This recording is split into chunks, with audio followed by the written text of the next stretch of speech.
Hello and welcome to Bible Study with Alice, and today we're on day 145, Psalm 145 of our daily Psalm reading.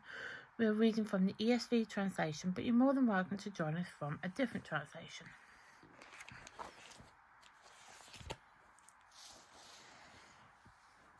As you can see, we are on Psalm 145. These videos are filmed in real time. Today's date is the 28th of March 25 and it's a Friday. You can find the previous 144 Psalms in the playlist below. There is a disclaimer as usual, and that is one of these videos are unedited and also probably some of my wording. Let's get started.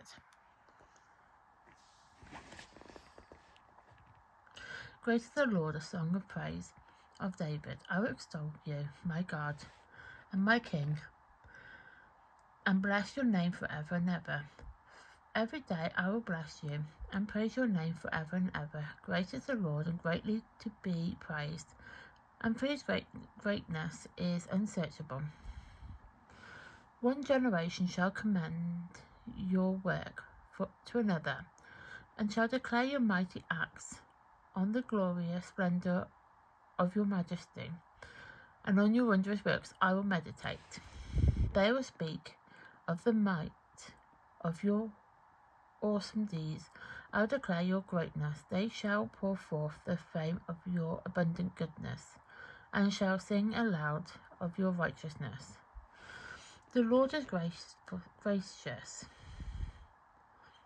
8. The Lord is gracious and merciful, slow to anger and abounding in steadfast love.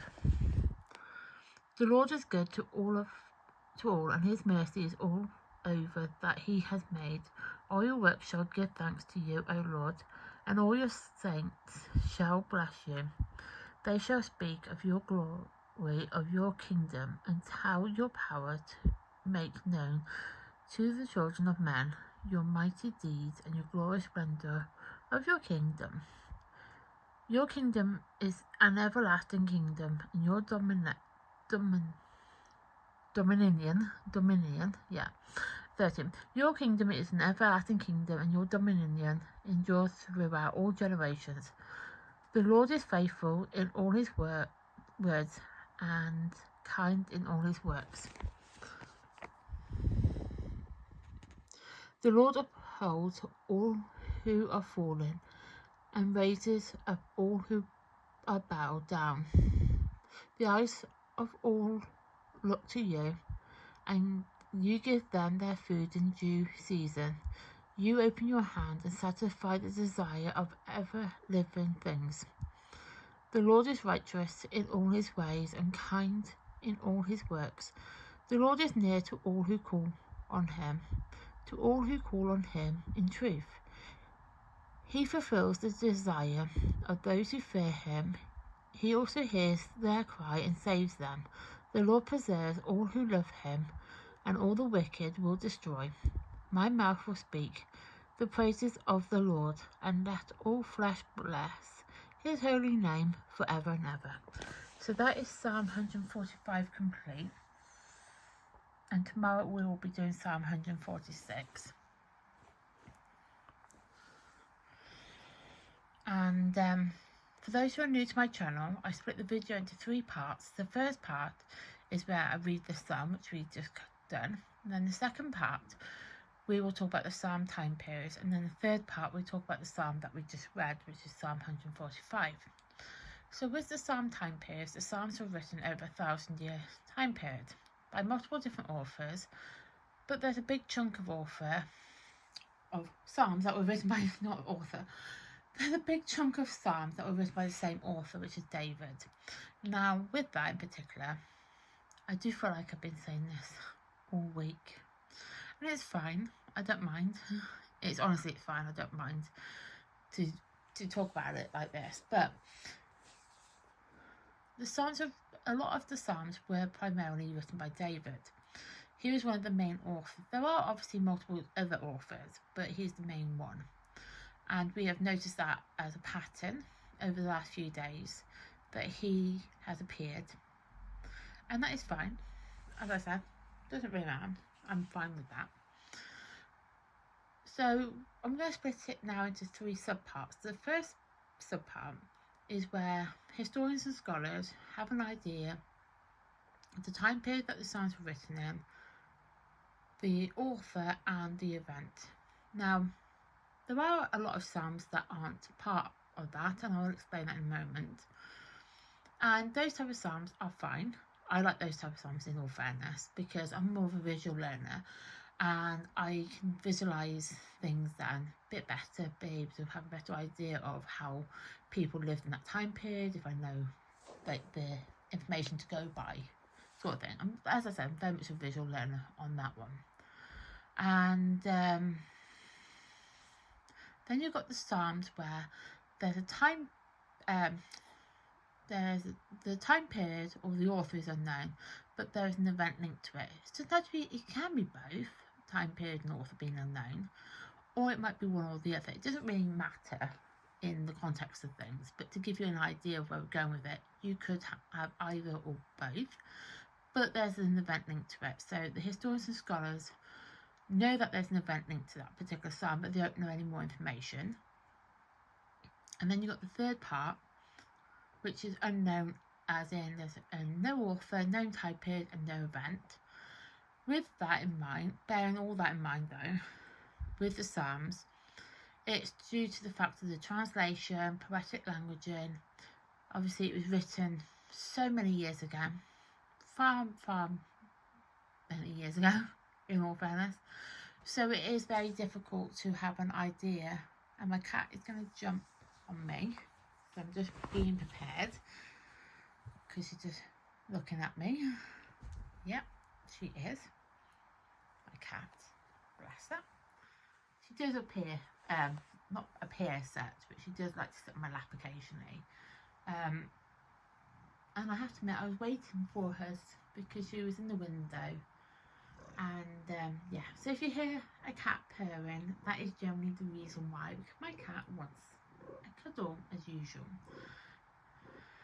So yes, with the psalms, because obviously there's so much to it, it's very difficult for historians and scholars to be able to figure out exactly the point in time when psalms were written, due to obviously translation purposes and due to poetic language and all sorts of other weird and wonderful things that we can put into it. With Psalm 145, I'll just go bigger. It was written by David, but it's kind of an unknown point. So we don't really know when in his life it was written, just that it was written by David. And it's basically a song of that exalts God's greatness, compassion and righteousness, encourages personal and communal praises for his might, act and loving nature. So it is a song of praise, as I was trying to get across then. And it basically, as it says, it exalts God's greatness. It basically it puts his greatness, his compassion, his righteousness, encouraging ways into the light, into what is really is there for. And it's a personal and communal praise. So you can praise this in your own personal time, or you can praise it in a communal aspect, for his mighty acts and loving nature. Because obviously we all know that God is like the most important being that we have, and yeah, so he's like obviously the most important being that we do have, and we are encouraged to act in the right way, to be righteous, to be loving, be kind, caring, compassionate, showing all the traits of that. So that's what Psalm 145 is about. And I'm just going to write it in. My cat is going to get on. My cat kind of fell off the bed. And I don't really want her to lock the camera. So yeah, you just got my cat's tail. I do apologise. She fell off the bed. I don't know how she managed these things, but she did. Right, so I'm gonna write in the dinner down before she wants me to come back in. So I move that. Right, in the dinner down. So it's day 145. And we're on the 28th, which is a Friday. We're getting so close to the end of the Book of Psalms. We literally got those two and then those three at the end, and then we are going to be doing the Book of Proverbs next, but we're getting so close to it. So thank you for watching. Please like my content, please subscribe to my channel, and please turn on the notification bell so then you get notified of content that gets uploaded like this. I upload every day at 11 AM. Well, the video get aired at 11 AM every morning, and actually I do this way before 11, but yeah, so it gets uploaded every day at 11 AM, and yeah, so please watch this video and please watch other videos. Thank you and goodbye.